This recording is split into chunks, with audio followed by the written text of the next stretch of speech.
Kafu opened his eyes. He saw the most beautiful sight since his dear mother died. Kafu, am I dead? He asked softly, surprised.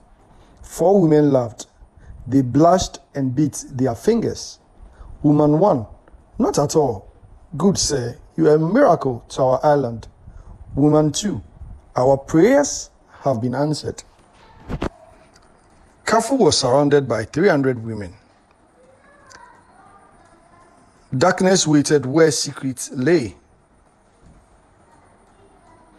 Under the hot sun, Kofu was tired and weak on a wooden raft, and he was floating on the ocean. Kofu opened his eyes.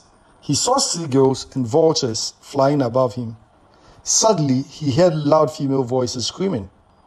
He turned to see 3 women running towards him. Then the first woman said, "It is a man. It is a man." They started swimming to reach him. Kofu was too weak to speak. His vision was blurry. The women gathered around him, chasing away the hungry birds. They pulled him to the shore. They brought Kofu to Kayana Island, a hidden island far from the African coast. Only beautiful and lively women lived there. The women took care of Kofu. The local medicine woman healed his wounds. They did everything to help him wake up. Their faces showed what. Before we continue, do not forget to subscribe to the channel if you are new. Also, like our video, share it so others can also see it. Do not forget to keep the notifications button on so you can see it anytime we drop a new video. Also, share your opinions in the comments box. Let us continue. Worry and hope. They prayed that Kofu, a stranger, would survive. For 7 years, the women of Kayana Island tried to live normal lives without men. Having a man like Kofu was a miracle from the Caribbean gods. The women watched over Kofu all night, checking on him often and giving him water to help him wake up.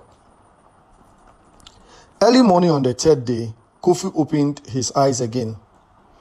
"Kofu, am I dead?" he asked softly, surprised. "Not at all. Good, sir, you are a miracle to our island, and our prayers have been answered." Kofu looked around. He walked around his raft and stood by the door to see over 300 beautiful women in front of him. He asked, "Where are all the men? Why so many women and no men or children?" The chief said, "I am Nana, the leader of Kayana Island." Kofu introduced himself. He told Nana he was shipwrecked but did not share many details until he felt safe. Nana then said, "Our husbands are fine. They went on a trading journey. It took a long time. We expect them back by the end of the month." Kofu felt a little better and went back to the leader's hut where he was staying. The village women gave him many gifts, mostly delicious food.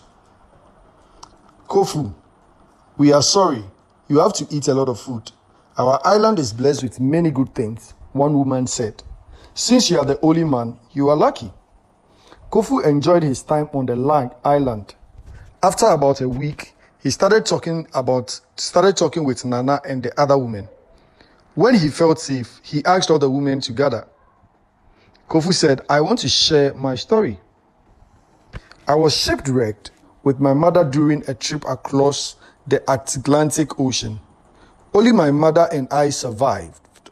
We held onto a piece of wood that kept us afloat to a small deserted island. The island had trees, grass, and rocks, but no people. I was 6 years old then. My mother took care of me and did everything to keep me alive. We ate plants and small fish. She taught me to swim. I could hold my breath underwater for over 30 minutes. When I turned 12, my mother got sick and died 2 months later. I was devastated. I lived alone on the island for 10 more years, getting used to being alone and feeding sea creatures. I thought about taking my own life several times, but changed my mind. I decided to leave. I cut down a tree that had grown and built the raft you found me on.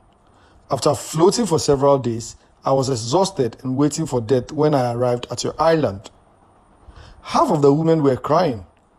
Kofu felt loved and promised to keep them safe until their husbands returned. He wanted to be part of their community. One morning, Kofu woke up to a commotion. He was not allowed to step out.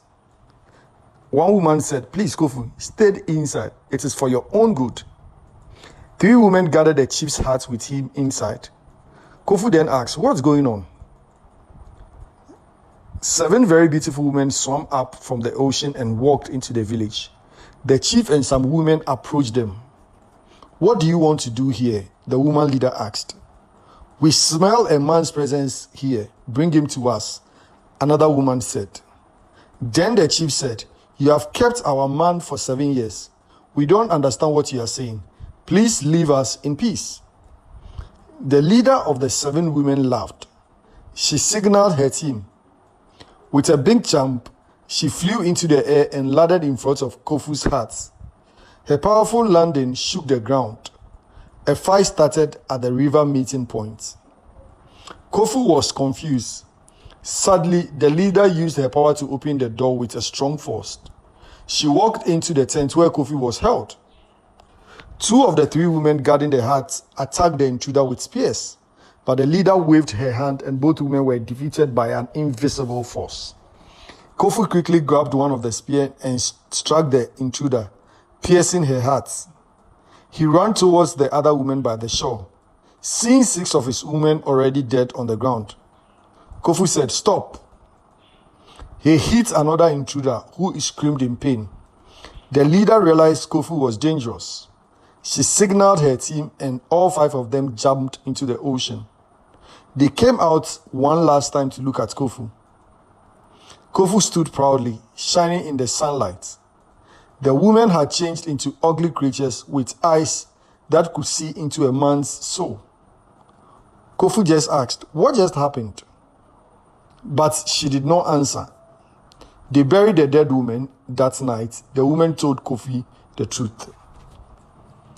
One of the women said, "We were a peaceful village with our husbands until 12 years ago. 7 mermaid spirits came to our shores. They had great power and magic.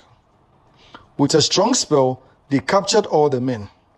The men walked into the sea and disappeared into the depths. We lost about 250 men. That day, it was the worst day of our lives. A few days later, more men came back from trading in the east. 5 years later, the spirit came again to finish what they started. Some men fought, but the spell was too strong. They walked into the sea again. We were devastated. Since then, none of the women felt the presence of a man. Our pregnancies disappeared as if we were never pregnant. Some of our sons were taken when they were old enough. One of our husbands returned years later. He said they were used as slaves and mistreated in the marine kingdom. They lost their strength as men and died a few days after returning. Then the woman leader said, "We know our men are alive, but we don't know for how much longer we would remain only women. We prayed for the gods to send us a man. A few days later, he showed up." Kafu's eyes were filled with tears. He felt very sorry for the women. Seeing their sadness, he decided to help them. Kofu then said, "I will try to rescue your husbands." The women were shocked. One woman said, "Are we that bad that you would rather die? Do you hate us?" Kofu then said, "It is not that I don't want your company. I have enjoyed my time here the most, but I want to help you in return. I may not be able to be with you, all of you. Please let me try, I promise. I will return with your husbands." The next morning, all the women escorted Kofu to the shore. Nana hugged Kofu passionately. The oldest woman gave him a pendant to wear around his neck. And he said, "They would protect you, and this would also protect you." Kofu took a deep breath and dived into the water. He swam for what felt like forever, heading straight down into the deep ocean. His ability to hold his breath was helpful as he went deeper. The sunlight faded and everything became dark. He felt the water pressure but kept going. He saw a small light below him. It was a swollen funnel leading to a waterfall. Kofu struggled against the strong current until he fell through the end of the tunnel. He swam carefully to avoid making noise. He could hear men talking and moving. As he swam to the surface, he saw a beautiful green underwater world like a dream. Kofu swam out of the water and approached one of the men tending a garden. The man asked, "Who are you and how did you get here?" Kofu then said, "Shh, let me explain. I am here to rescue you from the mermaid demons." The man cried and told Kofi how the mermaid demons were killing the men. They took the men's life force when they were no longer useful. Anyone who talked about escaping or complained was killed and eaten by the demon sisters. The man said, "Some men accepted their fate as eternal slaves to the mermaid demons. They are beautiful but dangerous. Their looks make your heart race uncontrollably." Kofu thought for a moment. Then he decided to start his mission immediately. Kofu ran up a small hill and looked through a window. He saw a tall woman being attended to by some women. And he also saw a tall woman being attended to by some men. He recognized her from the attack the night before. He moved carefully until he reached 3 men washing in a golden pool. They were getting ready to attend to the mermaids that night. Kofi then said, "Now it is the time to act. When the mermaids are in their private chambers, I will rescue the men." He sneaked into the first chamber where a mermaid lay with 2 men. Quietly, Kofu signaled and took out his spear. He killed the men silently. He approached the mermaid. She was very beautiful, but Kofu forced on the pendant around his neck. As she tried to lure him closer, he struck her, plunging his heart and her spear into his heart. Kofu moved quickly to the next chamber.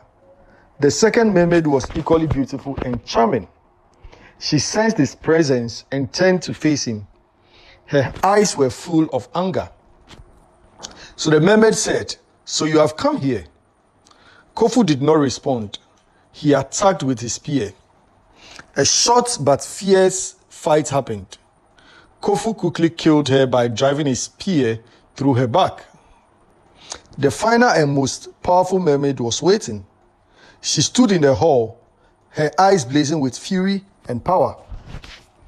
The third female said, "You will pay for this insolence." The battle was insane. Kofu used his strength and skill to fight her. His pendant glowed brightly, pushing away some of her dark magic. The men watched from a distance, hoping Kofu would win. Kofu fought bravely. Finally, he cornered her. He activated a pendant, which emitted a bright light. This light weakened the mermaid for a moment. Her form flickered between her beautiful appearance and her true monstrous nature. With one final strong thrust, Kofu drove his spear into her heart. She screamed loudly before turning into ashes. The men cheered, tears of joy in their eyes. They followed Kofu as he led them back through the underwater tunnel. They swam to the surface and emerged on the shores of Kayana Island. The women were there, waiting. Joyful cries filled the air as husbands were united with their wives.